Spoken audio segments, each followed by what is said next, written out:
ही अशी, थांब जरा 1 मिनिट, अगं थांब ना, बघ तू दाखव. ही अशी रुमूची बुक आहे. उघड पहिलं पेज, उघड. हां.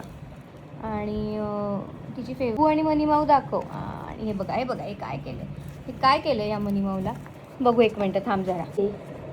हां, सगळं असं करून ठेवायचं. ती आणि तिचा बाबा.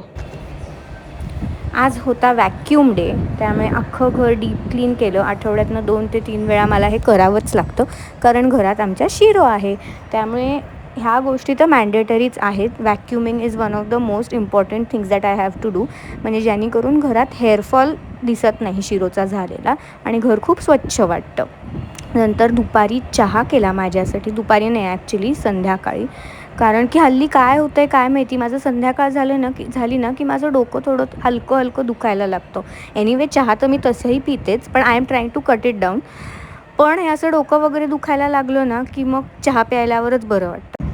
आज खूप दिवसांनी संध्याकाळी घरी होतो, त्यामुळे रुमीला बाहेर सोसायटीमध्ये घेऊन गेले. तिकडे ती तिच्या फ्रेंडशी खेळली. तिला खूप आवडतं बाहेर तिच्या या फ्रेंडशी खेळायला. आणि घरी आले आणि दाल तडका करायचा प्लॅन होता. आणि मी ज्या पद्धतीने दाल तडका करते ना, ते तुम्ही नक्की ट्राय करा. इतका अमेझिंग होतो. म्हणजे तूर डाळ, मूग डाळ आणि मसूर डाळ आणि बटरची आणि तुपाची फोडणी द्यायची. तेलाचा अजिबात वापर नाही करायचा. हे माझ्या मामीने मला ॲक्च्युली सांगितलं होतं आणि मी केलं आणि खरंच खूप भारी झाली. आणि along with that fish fry केला. आणि हा फिश माझा फेवरेट आहे. ह्याचं नाव पिंक पर्च आहे. मला नाही माहीत ह्याला मराठी किंवा हिंदीमध्ये काय म्हणतात, पण ह्याला सगळ्यात कमी वास असतो आणि थोडासा गोडसर असतो आणि काटे पण कमी असतात. त्यामुळे मला तर हा खूप आवडतो. हा, बोंबील, केव्हा पॉपलेट, हे 3 सोडून मला काही बाकी फिश फारसे आवडत नाही. त्यामुळे तो रवा, बेसन आणि तांदळाचं पीठ घालून फ्राय केला, म्हणजे छान कुरकुरीत होतो.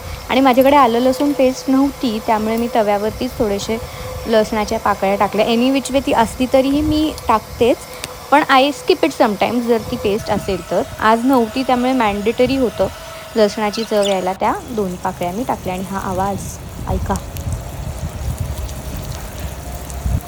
हे मील खाऊन आम्ही आमच्या दिवसाची शेवट केली.